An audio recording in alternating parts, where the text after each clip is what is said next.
ସାଙ୍ଗମାନେ ଏଠି ଦେଖନ୍ତୁ କେମିତି ମାଙ୍କଡ଼ ମାନଙ୍କର କାରନାମା। ଗୋଟେ ଅଳିଆ ବାଲ୍ଟି ମୁଁ ଥୋଇ ଦେଇଥିଲି, ଅଳିଆ ବାଲ୍ଟିକୁ ଫୋପାଡ଼ି ତା ଦେହରୁ ଅଳିଆ ସବୁ ବାଛି ବାଛି ଖାଇ, ତାପରେ ଏଠି ଦେଖନ୍ତୁ କେମିତି ମାଙ୍କଡ଼ କେମିତି ଡେଇଁକି ଦୋଳି ଖେଳୁଛି।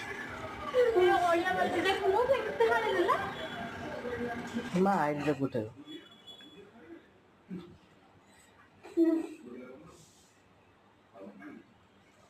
ଦେଖୁନୁ କିଛି ତା ଉପରେ ବଲୁଛି।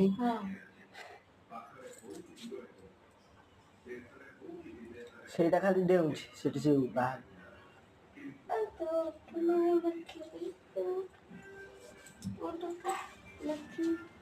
ଯା ନା ଗୋଡେଇ ଆସିବ। ଇଏ କିଛି କରିବେନି। ନେଇ ପଳେଇ ଏଟା ବଢିଆ କରିବେ ଦୋଳି ଖେଳୁଛନ୍ତି ରେ।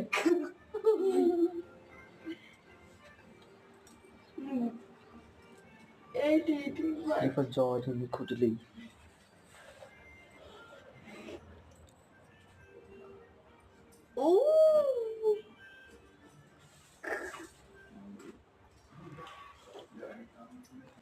ପଳେଇଲା।